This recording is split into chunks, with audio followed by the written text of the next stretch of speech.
welcome back to yet another episode of the Good Enough Gaming Podcast. That's right, we're still here. This week's episode is entitled Pro or An Tagonist. As a game developer, you want the audience and player to embrace, celebrate, empathize, relate, and fall in love with your main character. This helps, build a story, a franchise, and in some cases, a cult following. Some characters have taken all of us by storm, been globally received with rave reviews, and immortalized.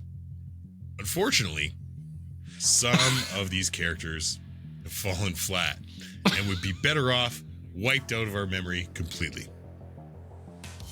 We're going to talk about some of the greats and some of the absolute dumpster fire creations that developers have given us. Obviously, you can let us know if we missed any or if we are completely off base. But as we established last episode, we're not wrong. We're not wrong. We're just never wrong. No, we're not. We're not. We're suffering from success. So we're talking about protagonists. We're talking about leads, like the lead characters in games. Some of the most memorable, the best ones, the worst. I struggled to find bad ones. Really? Oh, I've got one. But when they stand out, they stand out. I was going to say. Yes. That's boy. True. It's because Kyle doesn't get far enough into the games to remember any of the characters. Kyle can't hate any of the characters because he doesn't listen to them talk. Kyle's just like Kyle's main hated protagonist. He's like, man, I hate the blue shell when I play against my kids in Mario Kart. Fuck you guys. I'm just going to end the call. Episode over. I'm out. Kyle's the worst protagonist. I'm kidding. I love you. You know I love you. You're my best friend. Fucker. So we're talking about some of the best and the worst. I think we start on a high note, Daryl, and talk about some of our favorite and best protagonists in gaming. This could be recent. This could be, old school, anything in between. What we feel is or are the best. Personally, for me, we kind of talked about it in previous episodes, but I went back and played a specific series over my spring break. You did. That was a rare occurrence for Kyle. Thing. That was hyper focused. My wife went on a girls trip. I had nothing but time in the evenings, and I beat Uncharted 1, 2, and 3 in a week. Yeah, like crazy. That's crazy. I love seeing that for a guy. Love it. And I'm working through Uncharted 4, but like some other things distracted me. But Nathan Drake, amazing protagonist, likable, funny, somehow like this like professional climber parkour. Some of the parkour he climbs. Yeah. The scenes, like the cut scenes and all that, likable, like the voice acting too is obviously North. phenomenal. Nolan fucking North, goddamn national treasure. Yes, he is. Yes, he is. But Nathan Drake was like immediate top of my list. First thing I thought about when I saw this prompt, because he's such a solid protagonist. He's still got his flaws, but he's likable, and it's fun to listen to his jabber through the whole It's just game. a well-written. That's a well-written character. I'm excited for future Naughty Dog, whatever that new space game is going to be. Because they put a lot of time into their writing, and their characters have been good. I mean, it's the same with any of the characters in Uncharted. Like Sully is also fantastic. Sully's also a great character. Correct. Yeah, not Mark Wahlberg. We don't need Mark Wahlberg in Get everything. that garbage out of here. Oh, come on. The whole Funky Bunch was just great. Oh, Yeah, Nathan Drake was like one of the first kind of PS3 and on icons. You know, when you think of PlayStation now, he's definitely up there. And like to Kyle's point, he's so well written and likable, but he's got flaws. You know, he's a family man that's kind of fucking things up and not doing a great job at being a family man. And he's human. You know, he's just yeah. He's a very believable character in an unbelievable kind of world of circumstances. And it just they do such a good job with it. Jordan, do you want to continue with your thoughts and give us the list? Yeah, so I've got quite a few for the pros, but the one that kind of stood out was Lee Everett from season 1 of the Telltale Walking Dead games. Telltale games are always good. I do like Telltale games. That was like the first one that kind of put Telltale on the map. And Lee Everett ends up taking in Clementine, who was a little girl lost in this zombie apocalypse, and just kind of like The Last of Us, you know, taking this girl under his wing and protecting her, and they end up developing a bond. And depending on your choices at the end of the game, Lee Everett gets bitten and you end up killing him, which is just like a fucking gut-wrenching, like tears pouring down your face. Like it is such a well written ending to a game about characters that you care about and you understand their motivations for the people around them. And that got me hooked on Telltale for a while, was that character and that ending. So yeah, that one stood out right away for me. I don't know if you guys ever played that or not. It's been a long time since it came out, but yeah. It's been a long time since I played a Telltale game, but they've always, like, they have their fan base for a reason.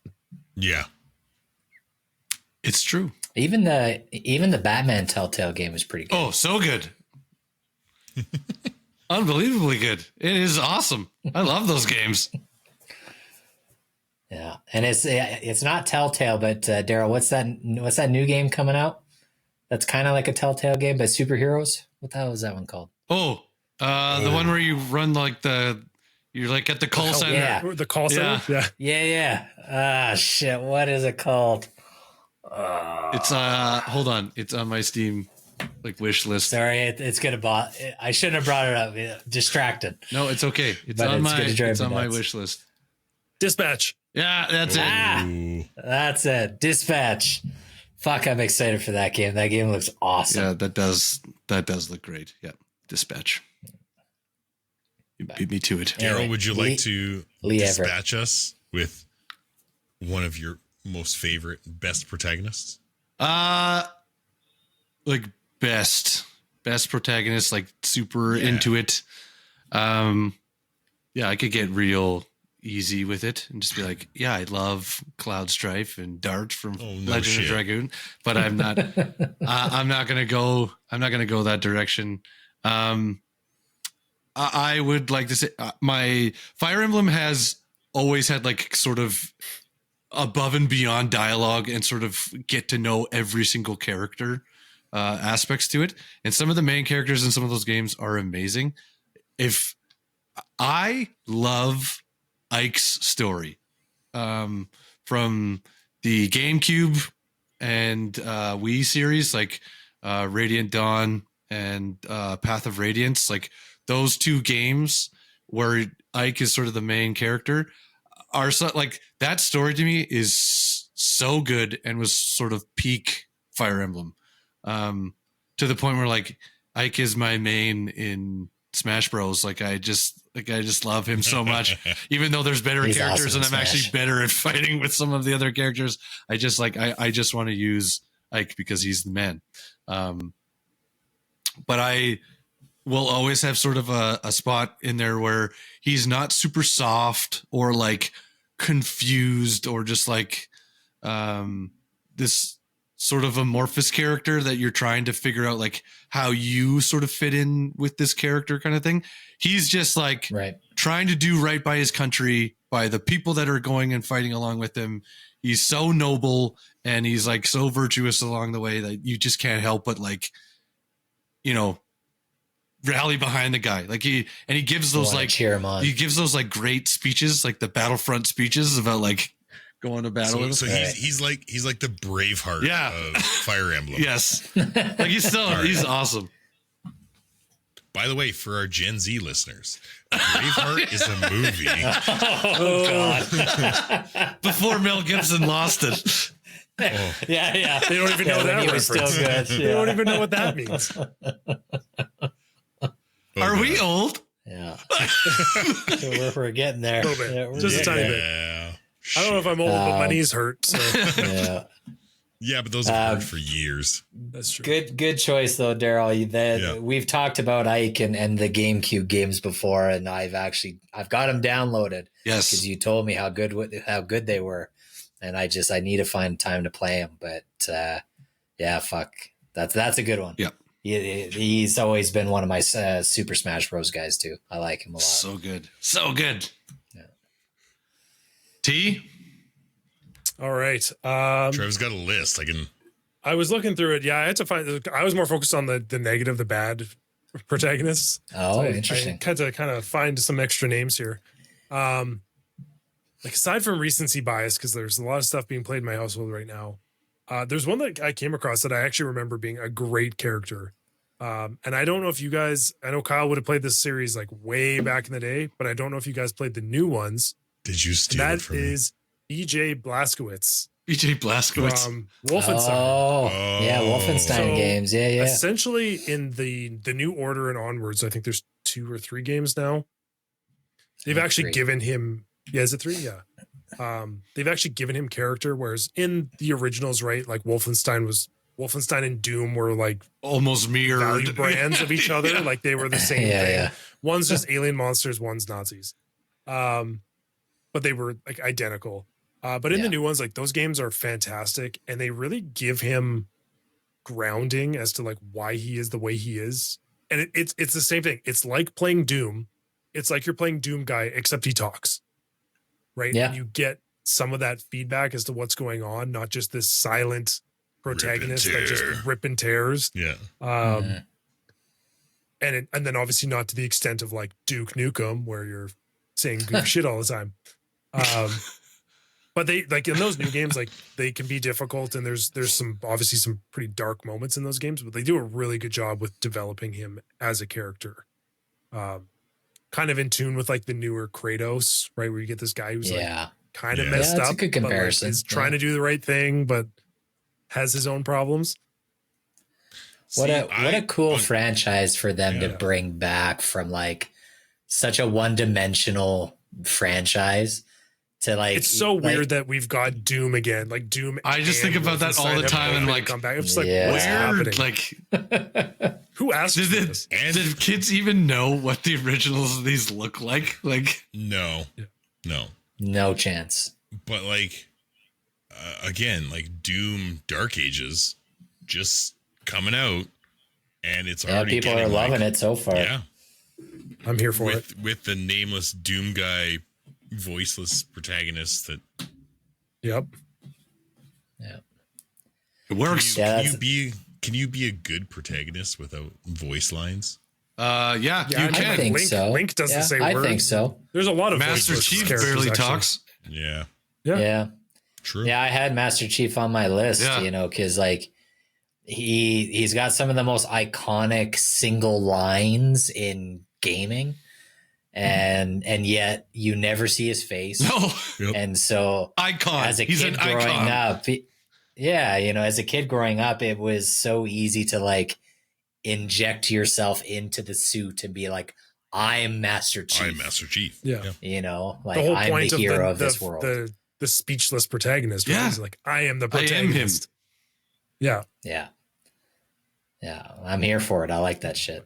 I do appreciate when they're, we're getting into certain characters where they give them a story and you get to like see that play out, because that also adds a whole bunch.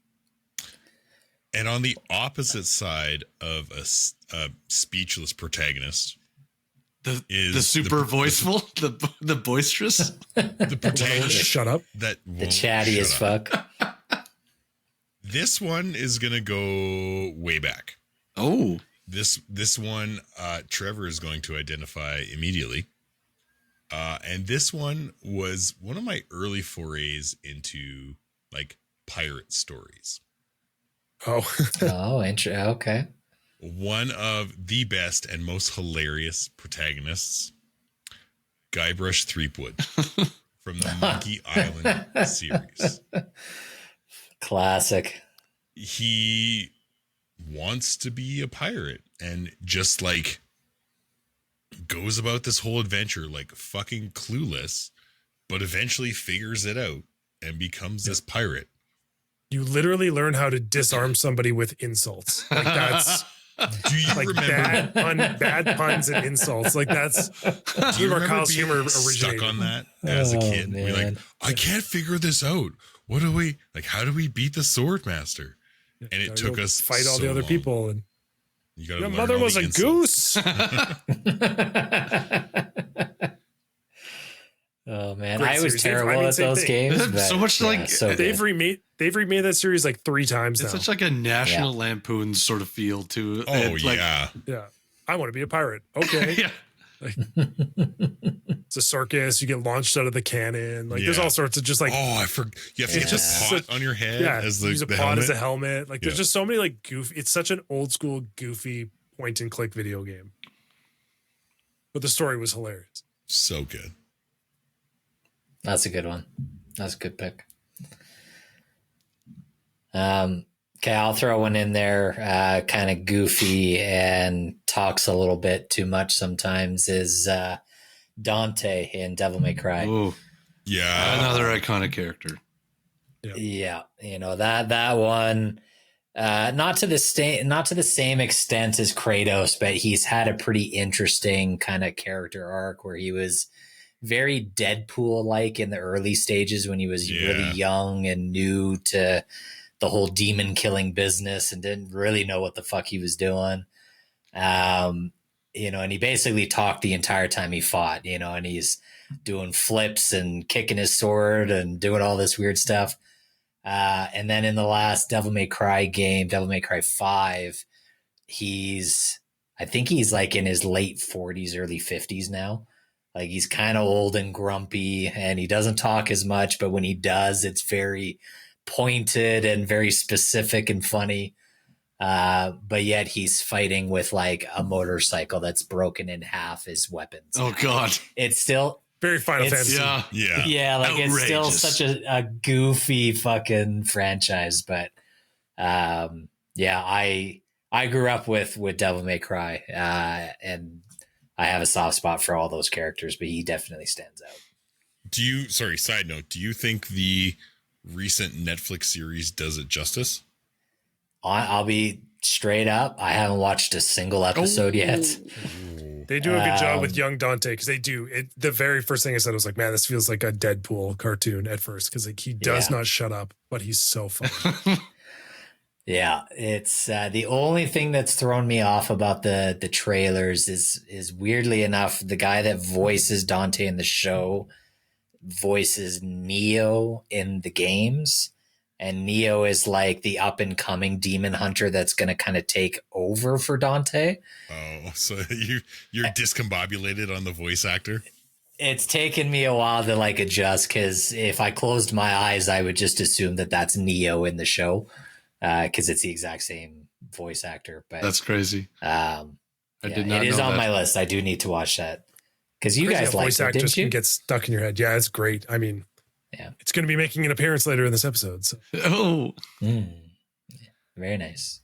Spoilers. oilies.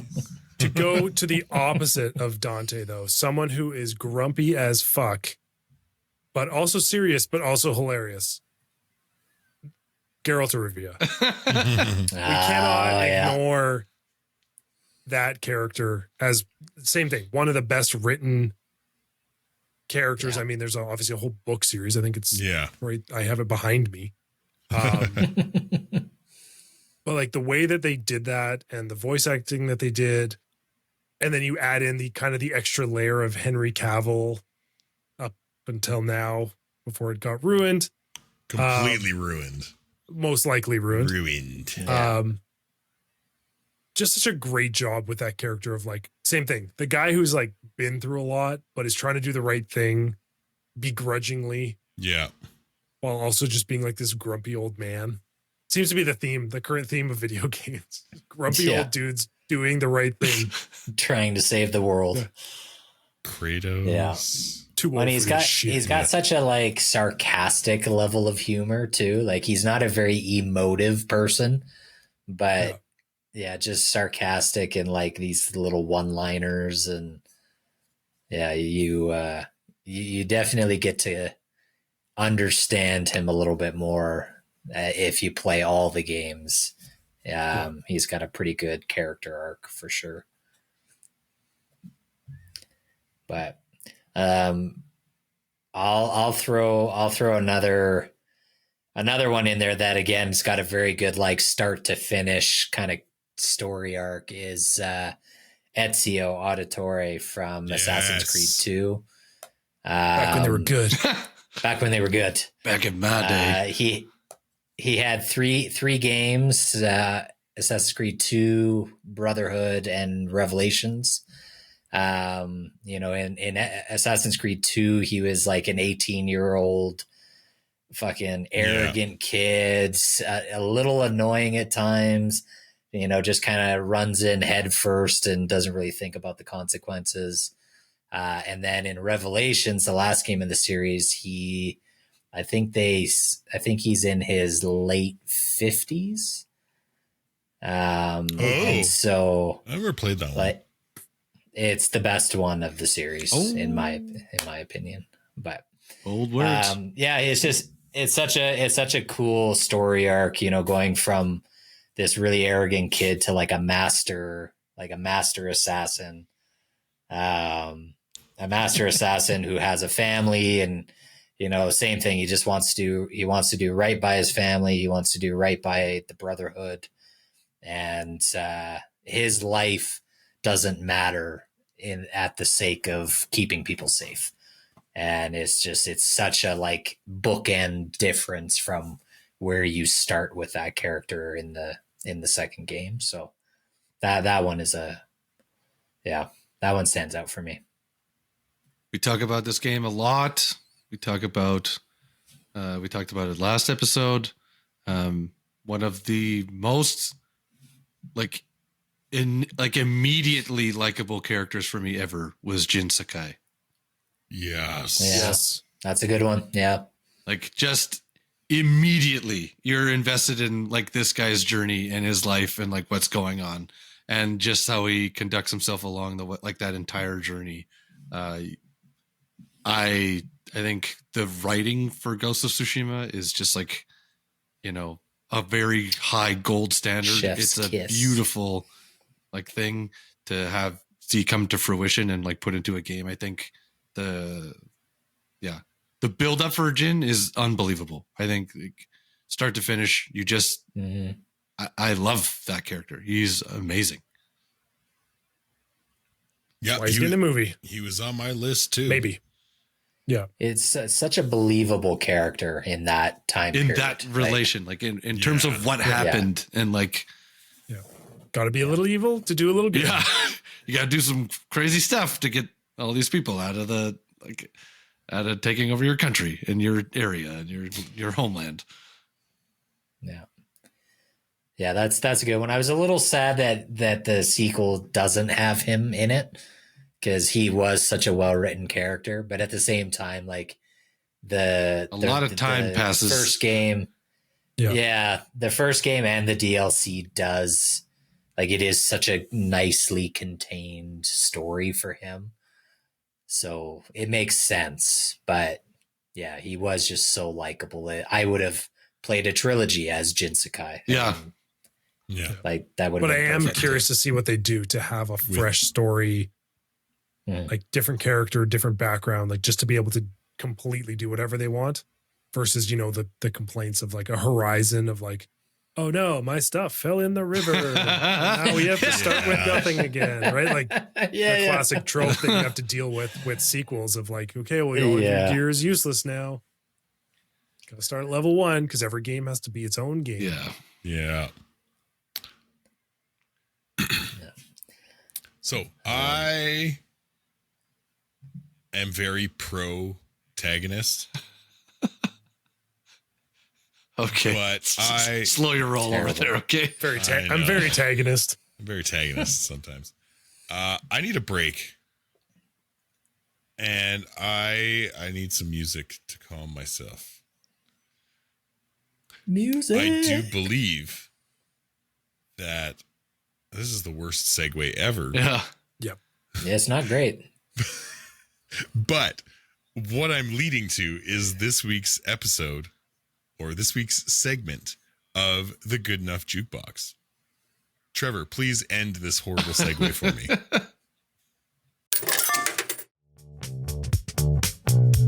Good Enough Jukebox.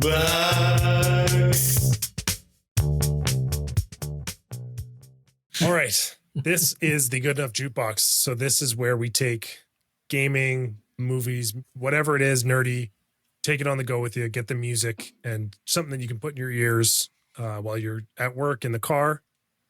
Some good so vibes. this week's special. This week is a 2-for-1. You know, in this economy, a twofer. This is a 2-for-1 special. Twofer. And the most important question we have to ask this week on the Jukebox is, are you a millennial? Have you ever said something to the tune of, it's not just a phase, Mom? Because this week we are talking about the new Netflix series, Devil May Cry. Yeah. So Devil May Cry comes in 2 parts. The official soundtrack has been done by Power Glove. And this is not a 90s accessory that has become sentient and has decided to make music. This is a group out of Australia that does electronic music. You might know them if you played Far Cry 3 Blood Dragon. They did the music for that. But they do a lot of it's right here. It's synthwave electronic, dark synth cyberpunk music. So you're going to get tunes that you're going to feel like you're in cyberpunk. Yep. Something that maybe if you're from our generation, it's going to feel a little bit like The Matrix. Yes. You're going to get stuff that gets a little chuggy and like bass heavy. Feels a little bit like Doom. Like a little bit of Blade thrown in there. Like it hits a lot of notes and they sample a lot of very nerdy things. Like they are called Power Glove. Oh my God. They're so good. They are called Power Glove for a reason. That's awesome. We listen to it in your garage. Yes. Working on cars. On top of that, there is the licensed soundtrack. So this is where we start. If anyone's seen this, I think Jordan put up a post of this on our page, or I think he fought with some people about it. The opening credits to this show. He commented somewhere, and everyone was very upset with him. That's not just a hype video. The opening credits to this show is Limp Bizkit. Yes. Let's start there. For the millennials, the good. opening to this New metal is the best. Opening episode 1, Dante Fonzie's a jukebox to get Rage Against the Machine to play. Hell this soundtrack includes a brand new song from Evanescence. Oh, yes. You've got I didn't know that. You've got Papa Roach. Yes. You've got Green Day. Some more stuff from Power Glove. And then you have some music done by the guy who had done the other music for the for the Devil May Cry games. Amazing. This is like a 2-disc special, like that just screams like I had, I had to flip my hair. I listened to Fall Out Boy. Like from that generation, if you listen to anything with a little bit of, you understand how I feel, Mom. Correct. Exactly. So I highly recommend. The show is very entertaining. It's pretty easy to watch. Netflix does a really good job with their anime series that they've done. Solid gory. Lots of gore, like swearing, like the music is unedited, like it's fully R-rated anime, but very Americanized. Let's go. The other characters in it are very like G.I. Joe-esque, like everyone's kind of got their little special thing for a time. But yeah, I can't hype this enough. Great soundtrack coming from something nerdy. And if you've never heard of Power Glove, just look it up. Their stuff is so good. It's so in the good. car, hacking metal on the car in the garage, driving, That's like whatever. awesome. It's so good. Give me that. I just Power downloaded Glove. like 8 of their songs on Spotify. I saw Guile's theme from Street Fighter. I'm like, yes, Done. please download. Or honestly, yeah, the devil. I forgot to say the Devil May Cry soundtrack. Like all of it is on Spotify. Make sure you get the right one. I almost shit my pants. There was like a fan version of this where they took the 2 soundtracks, but then added all of their own stuff. Oh, Which was just an weird. even longer list of music that I love. And I was like, there's no way all this music's in this show. Like I was losing. I was like, you're kidding me. But there is like the official soundtracks and stuff on Spotify and probably obviously YouTube. So The funniest thing about all this, like you said, Trev, is Jordan made a comment on one post about Devil May Cry and that, like Limp Bizkit rolling. And it's something Dante would listen to. yeah. Yeah, all I said is this is perfect. Yeah. And some people took very serious offense to that. And this was like months ago. And people are still replying to it. Yeah, like how Yeah, it's could got you? like Jordan and I share it's got like social almost media 10,000 responsibilities. likes or some shit on it. Yeah. I don't know. I just We share social media responsibilities. Just added and all of I these. get. Good. All I get are these fucking notifications of people still arguing over the dumbest shit. you don't even know what you're talking about. I can't tell you, like watching this show with my wife, because every episode it's sort of like the villain of the week, but with music. Mhm. Yeah, That's awesome. Every I episode getcha. has some licensed song in it. So like he freaking Fonzie's a jukebox and it's Guerrilla Radio from Rage Against the Machine, if you know the song. So And I'm good. just like How turned to do my you wife not? and I was just like, oh my God. I was like, they paid for this song. Like, Nobody does that anymore. No. no, Yeah. and that's what it was. It was like the licensed music is kind of dying out now because it's so expensive. Yeah. And the amount of stuff they got and just how I hard it know. hits with the story and what's happening. It's like perfect. fucking That's awesome. amazing. Yeah. This is one of those shows you got to crank the volume on the TV for each episode, and then you're just fucking Yes. like bobbing to the whole episode. You have a punching Yeah, I remember bag that. nearby, so you can just. Yeah. I prefer drywall personally. Yeah, I know you Just do. a After you drink a whole Nice monster. cold can of Monster. Nice cold can of Monster and some spare drywall. Yeah. Honey, Oh, get the man. putty. That I'm about to makes watch me more Devil May excited Cry. The dap. That makes me excited to watch the show because Yeah. that all sounds amazing. The show's also very funny. They have a very, very spoofy American, like I think it was based off of Trump presidency 1. Oh, Mm. oh they dear. they combine Trump with like a Texan wearing like Oh, an American flag t-shirt and a cowboy hat. And then like the vice president, who's kind of like part of the actual story, is like the Mike Pence, like ultra religious, like Mhm. God Oh, will guide us God. kind of guy. And it's just like they put them in there and it's like, this is such a spoof on America. That's so It's- funny. It's still so relevant. You're like, this is Yeah, it hilarious. fits perfectly. It makes me happy that Devil May Cry is hitting a whole new audience because that totally. game franchise is so good. People definitely got to check it out.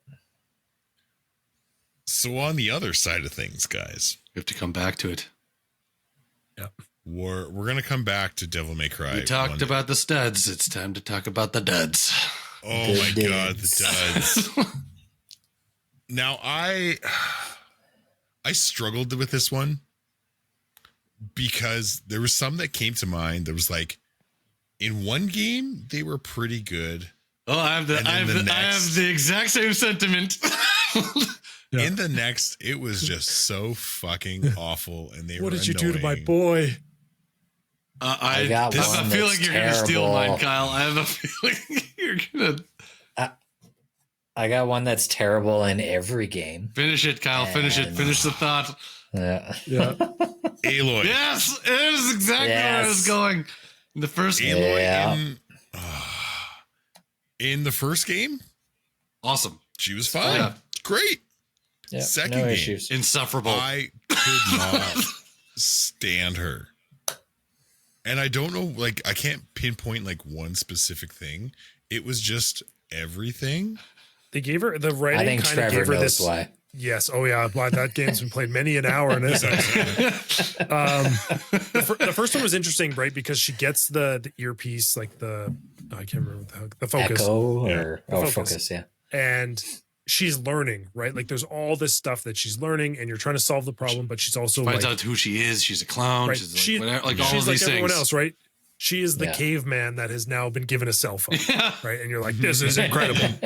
In the second one, you see that she's learned everything, and so she kind of gets this like holier than thou. That's the problem. I am literally Yeah. the smartest person on the planet. Kind of, You're all idiots. You don't even Posture? know what's going on. I do. yeah. So she gets Yeah, a bit of I'll that, and handle then it it's combined with myself. like the best parts of the story in the first one is when everyone realizes how like smart and great she is, and so all these people are trying to like court her and woo her, and she has no interest.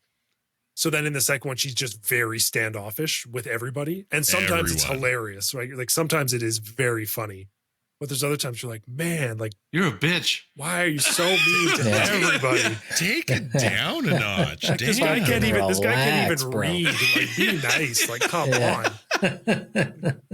Guy's just got to. You can't read. He's just trying to farm the crops, and he's got a triceratops robot Yeah. destroying everything. Can you just help him? He just wants to eat some food, man. Shit. Yeah. So they did. I'm curious to see how they maybe bring it back a little bit in the third one. Assuming there's going to be a third one. It's just an odd thing for somebody that's like trying to save humanity and sort of like liberate the people that are there and you know, and Just hate all. but of them like at to the same hate time. everybody along the way. It seems so bizarre.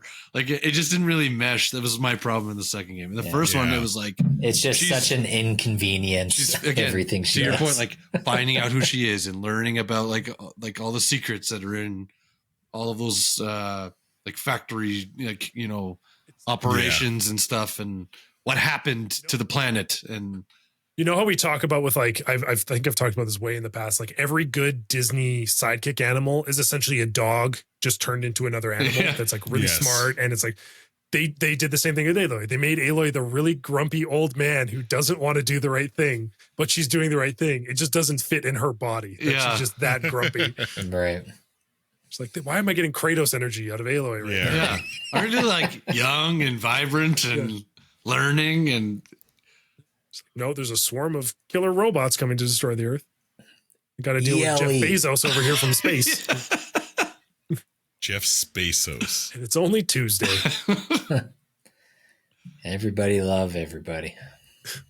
right, stole that right from me, Kyle. That was like one of Yeah. my immediate thoughts. Yeah. That was the That's a first thing good that one. came to mind for me. Yeah. For like when we were Just talking like, about like, oh, worst possible. I do have one that went the other way.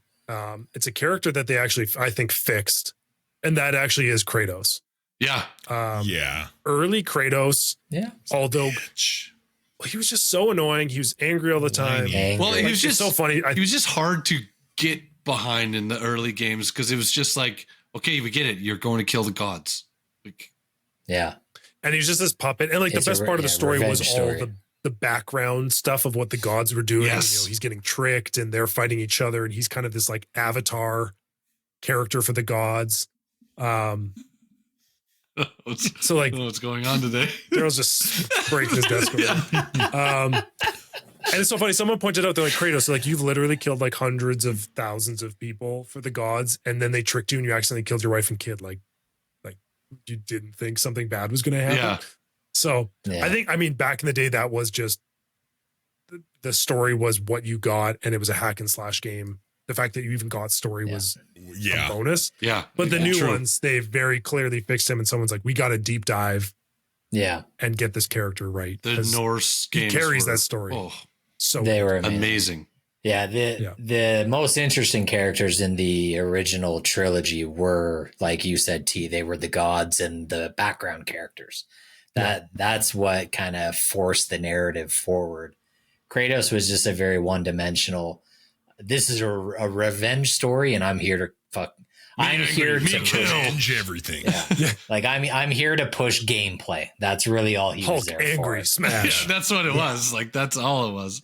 Honestly, I think it's harder to take a character that's one dimensional that you don't really like and make him redeeming and make him likable. Like I think that's why the Norse God of War games were so impressive, because it's like, how do you make that change to now all of a sudden you're like, oh, I kind of understand. We gave him a beard. The way he is. Yeah, it's all in the beard, right? Well, it's nice because it makes it better. It was really good because it's all about the development of Kratos. Where in the first, the very first intro of God of War, like the redo, he's the same thing. One lines, boy, right? Like one line sentences or one word sentences, and then now he's like talking with people and kind of softening up a bit. You're like, oh, like this is character development. Yeah. Still one of the best, still one of the best like hour openings of any game. Oh, yes. Like the fight at his house and we talk about getting invested in a game. That's immediate. That's up there. Immediate. Yeah. All right, I got another character that's annoying as fuck, and he's always been annoying as fuck, and has never gotten better or worse. He's just stayed the same. Sonic the Hedgehog sucks. Slander continues. Sonic sucks. Sonic the Hedgehog fucking sucks, dude. I don't give a shit. He sucks butts. Just, there's so many of those older. It's so funny because like same thing. They've tried to redeem him in the movies, but there's so many of those old games where it's like if you didn't read the CD insert or whatever, like the game insert, you had no idea, like, why am I attacking Robotnik? Yeah. Like, who cares? Like, is Why he am I that running guy? so fast? Am I the problem? Like, and that was the same thing. Like, I had like Samus, right? Like some of the old Metroid games, you're like, why should I care about this faceless, apparently lady in this mech suit just shooting stuff? Right? Like, why? And I think that's where Sonic has such a poor backstory. Is like, it was just a simple. There's nothing game to him for so long. Yeah, it was just a simple game for so long. You tried to create a story for it in like cartoon and future games, and it just was like, nobody cares. I just want to go collect some rings and jump around. And like the funny thing is, in the newer games like GameCube and the Wii and all those, where they finally added in voice acting and everything, like almost immediately all the secondary characters were cooler. Like Knuckles was a better character. Yeah. Shadow was a better character. Is the best character of the. Like Mecha Sonic was even cooler. Like Sonic wasn't better than anybody in that franchise. And it's like, why should I care about playing as him? It's just, I've never found him to be an enjoyable character ever. It's just sort of like your neutral good, just kind of like bleh. He's there. Yeah. He's doing stuff. He is good to be good. He's good because he's blue, I guess. I don't know. Know. I'm going to continue the double down, Jordan. Okay, let me hear it, because I got another one that's going to make Daryl angry, so I'll wait. I'm continuing the double down. Baby Mario is the worst fucking character ever created, ever. It's the most annoying character ever made. The worst. Accepted. Get that fucking thing out of here. My God. Awful. Oh. Just cries. There's no point. There's no character development. That is just fucking crying baby. Terrible. Why would you do that, Nintendo? This is a dumb choice. Dumb. So it's supposed to be like a spoof off of like Muppet Babies. And they're like, well, they did this with the Muppets. Maybe we should try it with Mario. Terrible. Just a baby ass baby. Just awful. Yeah. Just the worst. No, but like for real, and Roxy's going to hate me for this one if she listens to this episode. I have never liked Zidane from Final Fantasy IX. Like there's a lot of Final Fantasy main characters that are like strong protagonists. You get invested in their story. You get like, and he does have a good story, but he's just, that whole cast is like kind of weird in that game. And I just like, he's just too much of a kid Like, there's too many annoying facets to the character that are just like too childish for me to be like, there's no way you're going around trying to save the world. Like, you were an annoying brat. Daryl bringing his work home. Yeah. Well, and I hate Zidane. I'm gonna double down on the Final Fantasy and Titus in Final Fantasy X. Yeah, Titus is an absolute bitch, and I don't like him at all. For the same reasons. He ruined the game for me. I couldn't beat it. I couldn't finish. For the same reason as 9. He's too whiny. Like, he's just too. Yeah. He's too whiny, and like he's too like, I'm stuck here. It's just so not embracing anything. Atreus. Yeah, I mean, Titus doesn't become like a good character until the last quarter of the game. Like, he doesn't become enjoyable as a main. Like, but the part that's redeeming in that game for him, and we were talking about this even earlier today, Jordan, was like the level of romance between Titus and Yuna is the saving grace of that story. Like, how much they sort of like fall in love and like how he tries to save her and keep her from just following on with tradition and the ritual. Like, if we're truly going to make change, we have to break the cycle. We have to do it differently. And like, he's just this outside voice that's, we're not going to hit our kids. Yeah. Break the cycle. Sorry.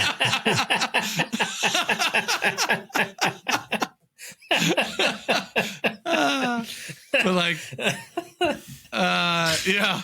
anyways, like that, I always think that like that is the best sort of romance of any of them. Like the greatest love story is Final Fantasy. That's more pure than Zack and Aerith. That is more pure than that. Wow. You don't really ever get to talk fully about Zack and Aerith. Like, even in, that's fair. I guess that's true. Even in Crisis Core, it's like you barely get to touch on that. It's like a wisp in the wind. Is. Yeah. It's just inference. That's dirty. Just inference. Yeah. Yeah. Mm-hmm. But I don't disagree with you. Titus there's the character design and everything, so much potential. Cool. But they've no issues. Made him a whiny turd. If somebody disagrees with me on Titus, DM us.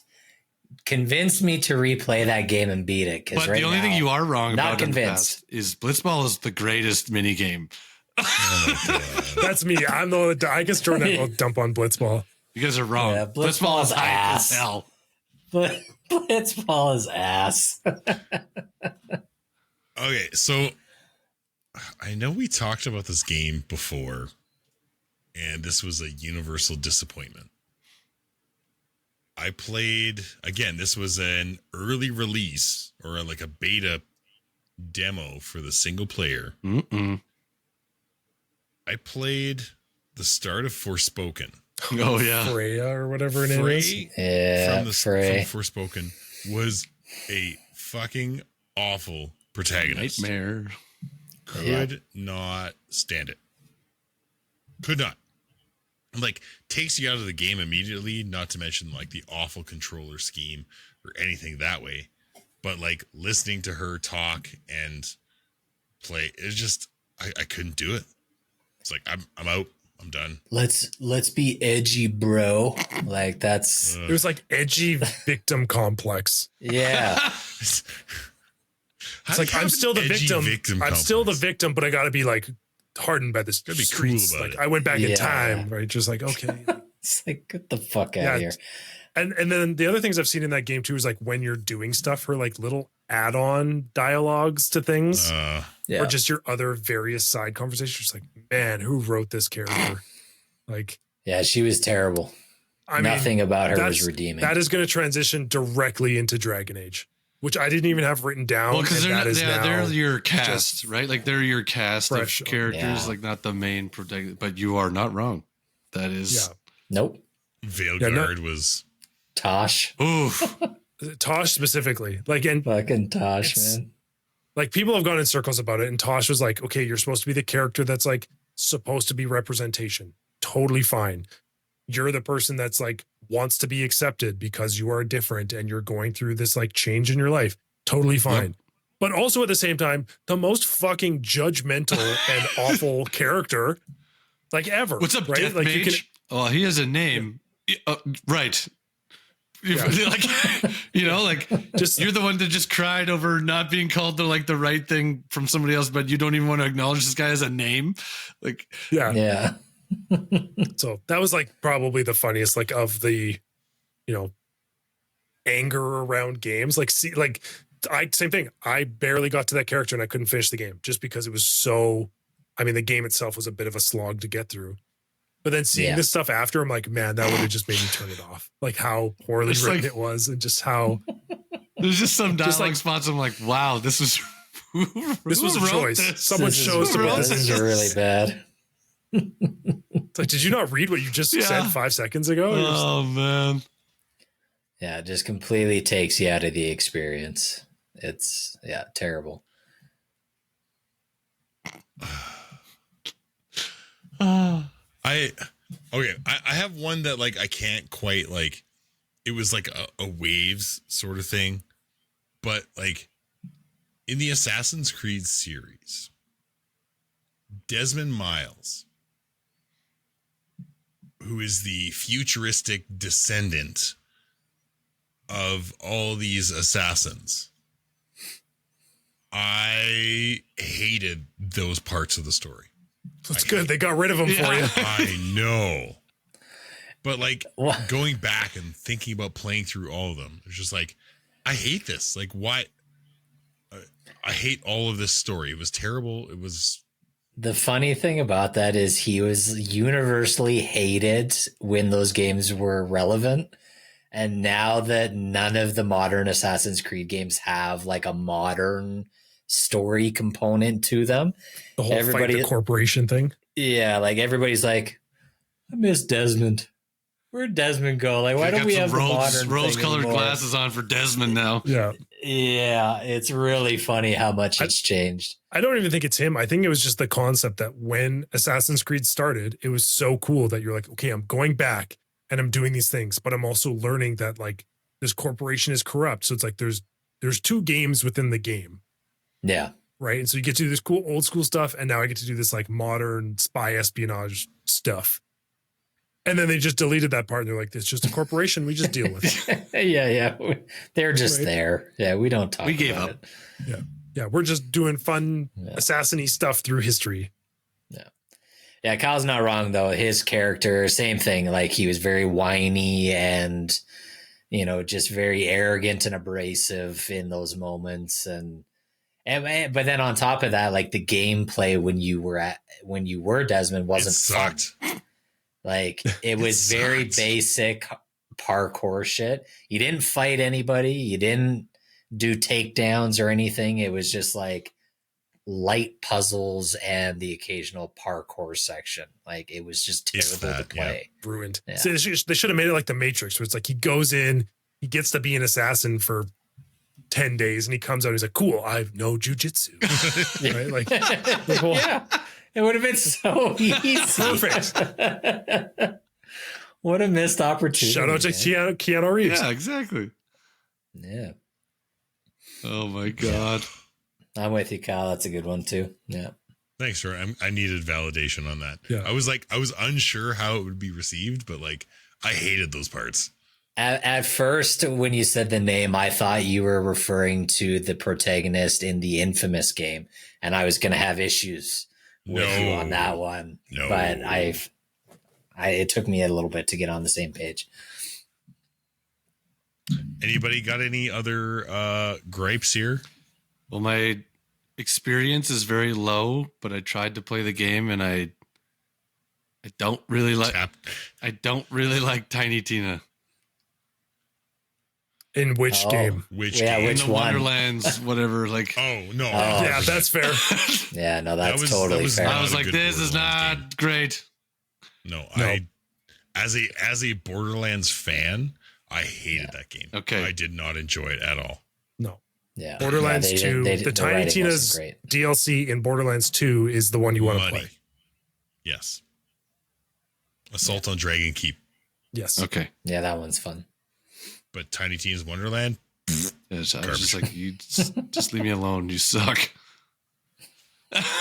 Although the rest of the voice acting in that game was pretty funny with like Andy Samberg and Wanda Sykes and stuff. It's just like, what a weird cast for this game. Yeah. Just threw down money on big names. Yeah. Yeah. Gentlemen, last words.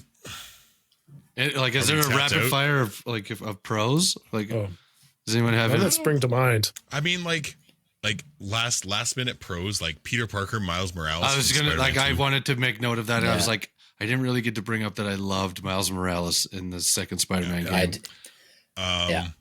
Edward Kenway from Assassin's Creed Black Flag. Yeah.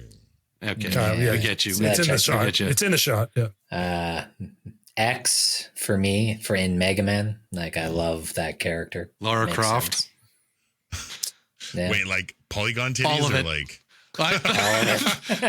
bring it all. Angelina Jolie. Angelina Jolie. Yeah. All of it. No, I even played the most recent title. Those are good games. So the modern ones were really good. So I am a fan of those ones in particular. Yes. I thought that those were really good games. So and did a nice job of 100%. Progressing her character there. So I support. Thank you. And then I had Jason Marston and Arthur Morgan from the Red Dead Redemption games. Classic. Checks out. Both of those. Some of the most well written protagonists in games. Mm-hmm. But I thought those answers were too easy, so I didn't want to spend a lot of time on them. Low hanging fruit. What's the guy from Grand Theft Auto 5? The degenerate dude. Trevor. Like that guy, he's so well written. So perfect for that game. It's just too good. Oh my god, he's amazing. I hope we get to meet his voice actor. Oh, he's so good. That'd be fun. That would be so really dope. Cool. Yeah. My last pro, I got to say, for a non-speaking protagonist, Astrobot. Just as like just all the personality through beeps and boops and sounds and being boops. Like a mascot game that's like pretty, like we talk about these old school games. You're like, why am I doing this? I don't care. It's fun. Like by far the most expressive character you get kind of from that genre. Don't worry, Sackboy, we didn't forget about you. No, we still love Sackboy. We're getting beeps and boops and woos and wheeze in gaming lately. If anybody's met Esquier, you know what I'm talking about. Mon ami. Woo, woo, wee. Well, I love that he also talks. I love that he talks like he's a whale because he's so big. Like he kind of has that it's so good. The whale like Dory from Nemo way of talking. Yeah. Oh, he makes me laugh. Clear pro. Okay, we can't end the episode without saying all of the protagonists in Expedition 33. Yes. Especially Gustav early on, because they have these the voice acting mouth movements are off, but the expressions are really good. Yeah. And that moment when you're in the cave with Esquier and Francois, the very Frenchly named British guy, I keep seeing clips of it, and you get clips of Gustav just being like, no. And the face expression is so perfect. Of just like, what is going on? I'm not a turtle. I'm not a rock. I am clearly a turtle. Oh yeah, sorry, wrong way. I'm not a rock. I'm clearly a turtle. Oh my god! Fuck, that game is so good. Working on it. Getting there. All right, folks. I think that just about wraps it up. If we missed some big ones, either great or terrible, let us know, because we love to bullshit. You know that. Yep. So come reach out argue with us. I dare you.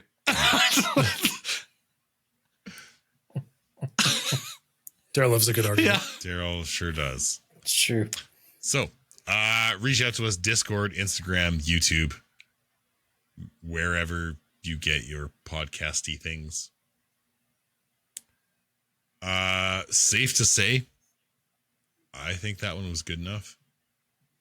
Good enough. Yeah, I think it was good enough. Good enough. It's good. Yeah, you know what? Better than good. Good enough. Good enough. Thanks for tuning in to this week's episode. Make sure you follow us on Instagram at GEG Podcast. check out our website, goodenoughgaming.com, and write us an email about anything from our episodes or something you would like us to discuss in the future.